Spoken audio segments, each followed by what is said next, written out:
buat jawab nomor 2 kan ada film gambar badutnya It. Ditanya sebutkan jenis pengambilan angle beserta alasannya. Kalau menurut saya ini lebih ke low angle karena kalau dilihat dari pemainnya kan dia agak jongkok gitu, terus kameranya kayak ada di bawah gitu. Kalau menurut aku itu low angle.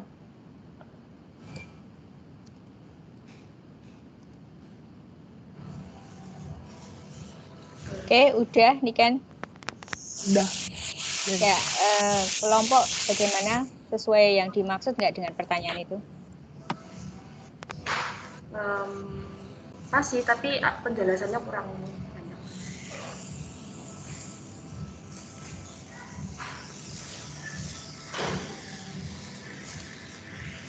Niken mau menambahi. Itu nomor 2 pakai teori apa untuk menganalisisnya, Niken? Kalau aku ngelihatnya pakai teori semiotika. Ya, kan semiotika itu pakai makna kan, ada tanda lalu pemaknaannya bagaimana. Nah di sini kan sebutkan, ya memang pertanyaannya sih cuma sebutkan jenis pengambilan angle, ya emang low angle. Tapi menurutmu ada, itu kan alasannya apa? Ya alasannya yang belum kamu sebut, Niken. Alasan kenapa low angle?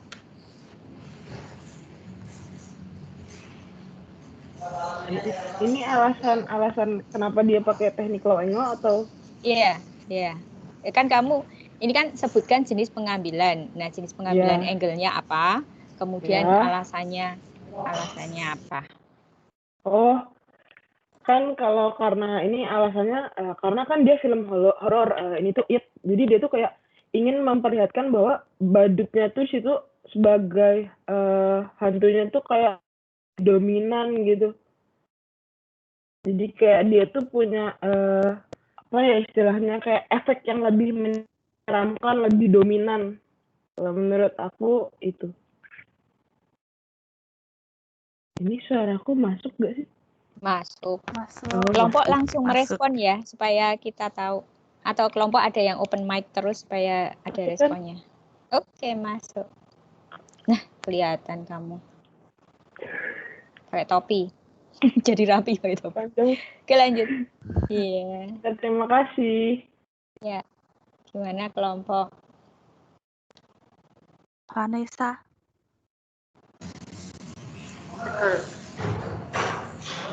Betul, Miss. Coba kasih saran. Pakai masker, betul, Miss. Ya. Aku izin pakai masker ya, Miss. Soalnya lagi di luar. Takut. Oke. Ya. Terus silahkan kelompok yang aktif ya. Aktif leading, memancing, dan lain-lain. Itu ada jemparing. Oke. Berarti ini kan udah bener ya, Van? Udah. Makasih nih, Ken. Terus tadi ada jemparing kayaknya mau jawab juga. Sama-sama. Aku mau coba yang nomor 3. Boleh. NPM ya? Ya. Jadi NPM 6541. Ketika lihat nomor 3 ini aku langsung kepikiran yang apa ya? Sutradara dia yang punya ciri khas selalu meninggalkan jejak di filmnya itu. Sebenarnya ada banyak ya, cuma yang paling kena itu ada Agi Umbara sama Joko Anwar. Menurutku dua sama mana? Menurutku 3 sutradara ini tuh setiap filmnya tuh punya ciri khas yang itu mereka banget, entah dari storyboardnya, entah dari pengambilan gambar, entah dari nanti color gradingnya tuh mereka punya ciri khas sendiri. Kayak misalnya Agi Umbara itu kekhasan dia selalu pegang film komedi dan jadi dia pasti tuh bawa filmnya tuh komedi action gitu. Kalau Mira Lesmana itu selalu bawa film dengan cerita yang alurnya itu dekat sama kehidupan kita sehari-hari dan itu khas banget sebenarnya kayak AADC, Kuldesak, Tengah Sherina. Habis itu Joko Anwar itu dia juga selalu menggarap sebuah film dengan genre yang nggak jauh-jauh beda juga di tahun-tahun terakhir ini. Jadi kayak apa ya action horror gitu-gitu. Horror ya. Dan ceritanya itu kadang lebih sering apa ya? Kalau horor tuh kayak fokus gitu loh. Itu khasnya Joko Anwar dan dia selalu ngambil gambarnya itu tuh close up dark gitu loh. Kayak gitu sih menurutku. Sebenarnya semua sutradara di Indonesia itu ada punya ciri khasnya masing-masing dan itu menunjukkan filmnya itu punya dia. Banyak kayak honey, terus sebenarnya yang bikin engagement-nya HI itu juga dia punya ciri khas. Oh ya, Bisa tadi diterima. yang sutradara yang awal tadi siapa? Jemparing tadi kan ada Mira Lesmana sama Joko Anwar. Tadi yang satu siapa? Anggi Agak Umbara yang garap Oh ya. Warkop DKI, terus Comic Oh, 8 gitu loh. Itu kan dia masih custom warna sama pengambilan angle sama ceritanya gitu sih. Jokesnya tuh jokes lawas gitu loh. Jokes warkop zaman dulu gitu. Oke. Miss, ini Oke. aku boleh nambahin juga nggak, Miss? Maksudnya nambahin boleh Yang aja. Joko Anwar tadi. Itu Oh, aku juga setuju yang Joko Anwar itu. Soalnya aku juga merhatiin kalau Joko Anwar tuh sampai ke poster-posternya dia yang akhir-akhir ini pun kayak kelihatan ciri khasnya dia gitu. Jadi agak yang kayak kamu bilang tadi yang dark gitu. Jadi dia sampai poster pun ikut berpengaruh. Gitu. Makasih Jemparing. Kalau pertanyaanku ke Jemparing sama Ayu itu, kalau dari awal Jemparing itu pasti mengatakan pakai genre-nya. Apakah sutradara author itu ciri khasnya itu dilihat dari genre-nya? Hanya itu saja atau gimana? Kalau sepemahamanku ya Miss, sebenarnya kalau cuma genre itu kurang bisa kelihatan ciri khasnya, tapi biasanya di dalam genrenya itu sih kayak misalkan ada apa sih namanya topik-topik tertentu yang sering diangkat. Kalau misalkan aku tuh kepikirannya pas ngangkat diskusi ini tuh kalau dari aku kayak misalkan Ernest Prakasa gitu. Kalau dibilang genrenya tuh bukan, tapi lebih kayak teks di dalam filmnya. Jadi misalnya kayak Ernest Prakasa tuh kalau ngangkat film itu pasti di dalamnya ada cerita konflik dalam keluarga. Nah keluarganya ini yang bisa beda-beda. Misalkan kalau kayak di Cek Toko Sebelah itu kan keluarga yang mereka antara kakak beradik itu renggang. Nah terus kalau yang ada di Susah Sinyal itu antara seorang ibu dengan anaknya. Terus kalau yang di yang terakhir itu Mili dan Mamet itu antara pasangan baru. Jadi kalau genre itu kan masih terlalu luas. Nah, tapi di dalam genrenya itu, di dalam film-filmnya mereka tuh ceritanya ada yang lebih spesifik lagi nggak? Gitu kalau aku sih Miss ngelihatnya. Ya, jadi jawabannya tidak hanya genre aja ya, ada yang itu. Mungkin yang lain ada yang mau nambah, kan kalau nomor 3 itu jawabannya bisa banyak ya. Menurutku topik juga sih Miss, kayak misalnya sutradara Garing itu selalu menggarap film dengan topik yang out of society banget. Jadi kayak dia nggarap studio, kemudian dia nggarap Kucu Butuh Indahku, itu kan nggak semua sutradara akan berani tuh loh untuk ke titik mengambil topik itu. Tapi Garing tuh bisa memilih ngambil itu, dan pemerannya tuh biasanya tuh memakai orang-orang lokal kayak gitu loh. Biasanya gitu sih. Kontroversial lah menurut filmnya Garing tuh. Ya. Ya itu juga kelihatan sih di alurnya sebenarnya gitu. Cuma aku bingung menjelaskan alurnya sebenarnya karena sudah lupa filmnya.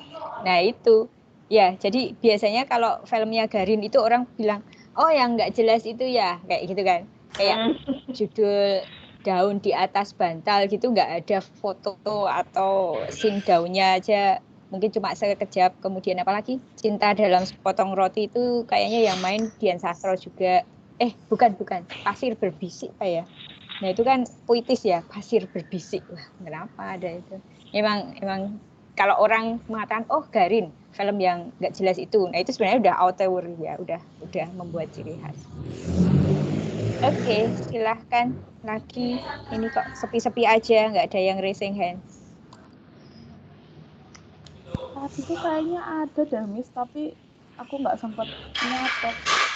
Oh udah turun. Malah aku yang raising hands.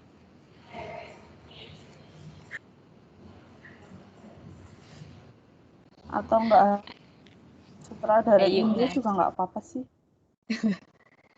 Sutradara apa? Inggris. Enggak harus sutradara Indo, Miss. Oh, ini Iya. ada Yuda. Yuda Setianugraha. Halo, Kan?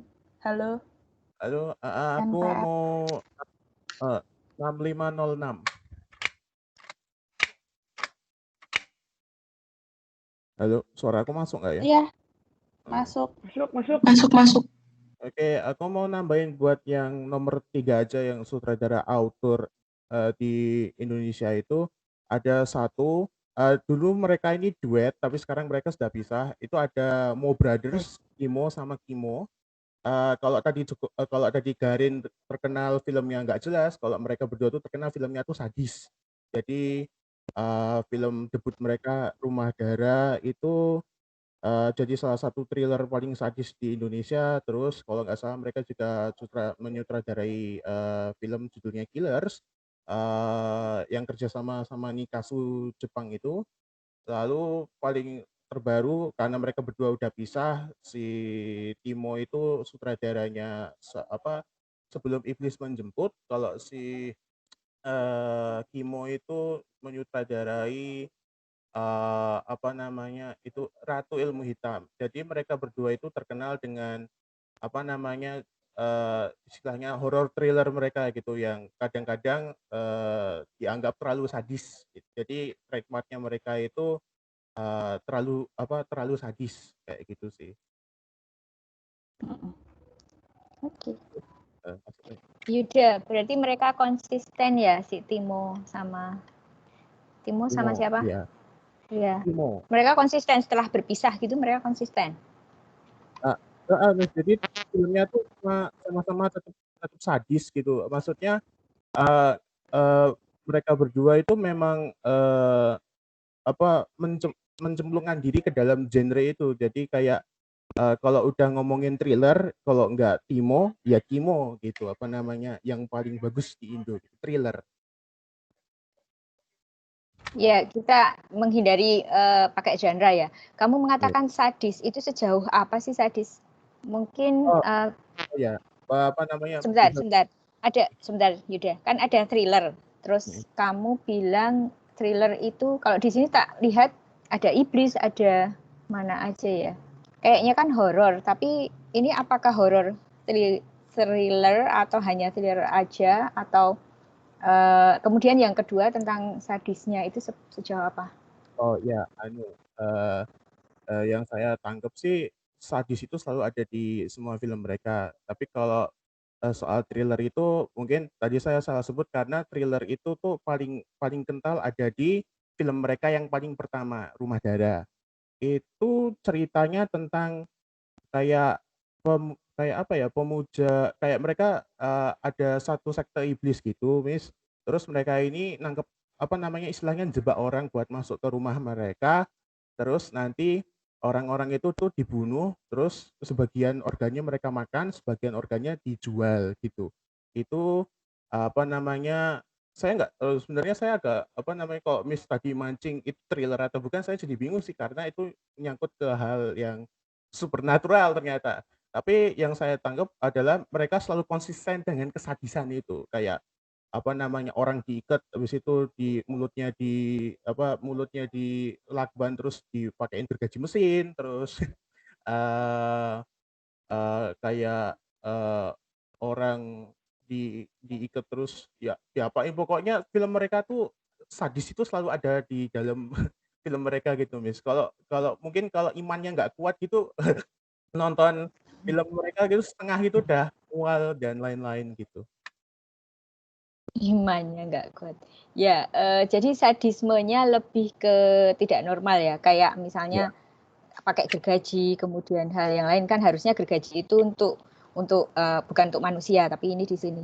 Ya, nanti kalau kamu mau menganalisis sesuatu pakai kata sadis harus lebih definitif lagi ya maksudnya sadis. Karena buat aku kayak tikus dibakar terus dilepaskan itu sudah sadis, tapi ternyata ada level sadis yang lebih tinggi misalnya. Jadi supaya kita jelas analisisnya.